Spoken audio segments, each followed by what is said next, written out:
नमस्कार। टीवी 9 भारतवर्ष के digital platform में आपका स्वागत है। आप देख रहे हैं बातें विशेष और मैं हूं दिनेश।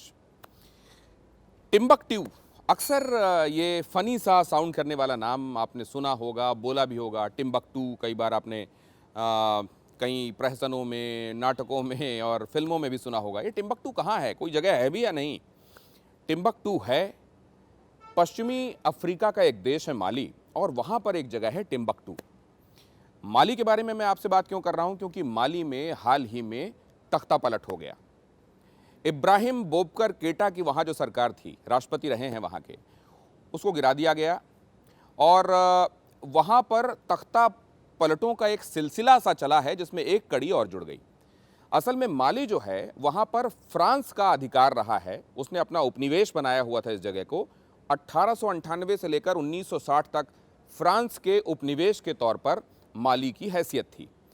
माली में फ्रांस की दिलचस्पी क्यों थी? क्योंकि यहाँ कपास और सोने की खदानें खास तौर से, जो कि इस देश के पश्चिमी दक्षिणी हिस्से पर हैं, वो सोने की खदानें विशेष रूप से दिलचस्पी का केंद्र रहीं फ्रांस के लिए। लेकिन आखिरकार इसको फ्रांस से आज़ादी मिली 1960 में, और फिर वहाँ चाइना की ही तरह एक वन पार्टी सिस्टम लागू किया गया। 6 सालों तक ये वन पार्टी सिस्टम चला भी, लेकिन उसके बाद वहां लेफ्टिनेंट मूसा ट्राओरे ने तख्ता पलट किया और उस सरकार को गिराकर खुद काबिज हो गए और डिक्टेटर के तौर पर यहां राज करना शुरू कर दिया। लंबे अरसे तक उन्होंने अपना राज चलाया। 1991 में उनका तख्ता पलट किया गया। वो खुद लेफ्टिनेंट थे और एक बार फिर सेना ने ही उनका तख्ता पलट किया, और सेना वहां पर तख्ता पलट करने के बाद वहां पर डेमोक्रेसी को लागू करने के लिए कोशिशें शुरू हुई। और तब जबकि ये सब कुछ ठीक ठाक चल रहा था, 2011 में आपको मालूम है लीबिया में जो तानाशाह थे मुअम्मर गद्दाफ़ी, उनके खिलाफ माहौल बनना शुरू हुआ और आसपास के देशों से भी मुअम्मर गद्दाफ़ी के खिलाफ आवाज़ बुलंद करने के लिए लोग पहुंचने शुरू हुए। तो लीबिया में माली के लोग भी गए, लेकिन जब वहां से लोग वापस लौटे तो वो लोग थे जिनकी युद्ध की मानसिकता बन चुकी थी। तख्ता पलट, खून खराबा, अराजकता, ये सब उनको अब उनके दिमाग में रच बस गया था। तो उनको भी यहाँ पर इस तरीके से चलने वाली सरकार समझ में आई नहीं, तो उन्होंने यहाँ आकर गड़बड़ी फैलानी शुरू कर दी। इसमें वो लोग तो थे ही जो मिलिशिया के हिस्सा थे, मतलब वो जो कि इस्लाम को मानने वाले थे और यहाँ पहुँचे थे और उग्रवादी थे, वो तो थे ही। लेकिन यहाँ पर एक तुआरेग जनजाति है, उस तुआरेग जनजाति के साथ ये मिलिशिया के लोग मिल गए और इन्होंने वहाँ पर हल्ला हंगामा काटना शुरू कर दिया।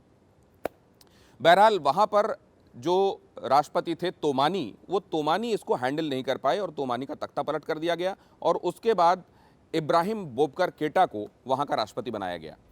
अब इब्राहिम बोबकर केटा सब कुछ ठीक ठाक चला रहे थे, लेकिन अचानक अभी 18 अगस्त को ये खबर आई कि वहाँ एक बार फिर से तख्ता पलट हो गया है। असल में इब्राहिम बोबकर केटा अपने खिलाफ पनपते जा रहे असंतोष को रोक नहीं पाए और इसी साल जो चुनाव हुए वहाँ पर, उस चुनाव में बड़े पैमाने पर गड़बड़ियों का आरोप लगा। ये भी आरोप लगा कि वहाँ के जो मुख्य विपक्षी नेता हैं सुमाइला सीसे, उनको अगवा कर लिया गया और कई सारे ऐसे नेता, विपक्षी नेता जो चुने गए थे, उनका चुनाव ही निरस्त कर दिया गया और इस तरीके से इब्राहिम बोबकर केटा ने अपने लिए एक बड़ी मेजॉरिटी जोड़ ली थी, जो कि ठीक नहीं थी। ये पनपता जा रहा असंतोष आखिरकार सेना में भी चला गया और सेना वहाँ पर माली के करीब ही एक शहर है कीटा, जहाँ पर सेना का मुख्यालय, वहाँ पर भी एक सेना का बेस है, ऐसा समझ लीजिए। और वहाँ पर ये पनपता असंतोष, उस धड़े ने बगावत की और वो सीधे पहुँच गए जहाँ राष्ट्रपति और प्रधानमंत्री रहते हैं। उनके आवास में पहुँचकर उनको एक तरीके से गन पॉइंट पर यह कहा गया कि अब आप सत्ता छोड़ दीजिए। हालांकि राष्ट्रपति जब सामने आए तो उन्होंने ये कहा कि मैं खून खराबा नहीं चाहता, इसलिए मैं इस्तीफ़ा दे रहा हूँ। इब्राहिम बोबकर केटा इस्तीफ़ा दे गए। बाद में जिन लोगों ने ये कू रचा, ये तख्ता पलट रचा, उनमें से वहाँ के एयरफोर्स के एक जो नुमाइंदे हैं वो सामने आए और उन्होंने कहा कि हमने तख्ता पलट नहीं किया है, बल्कि डेमोक्रेसी को कायम करने के लिए, डेमोक्रेसी को यहाँ जो खतरा हो गया था, लोगों की नहीं सुनी जा रही थी और उनकी आवाज़ एक्चुअली सरकार अब रिप्रेजेंट करना बंद कर चुकी थी। इसलिए वो सरकार जो लोगों की आवाज़ हो और वहाँ सत्ता पर बैठे, हम वो चाह रहे हैं और ये हम जल्द ही सुनिश्चित कराएंगे। अब मसला ये है कि यहाँ पर चलने वाली उठापटक से पूरी दुनिया को क्या फ़र्क पड़ता है।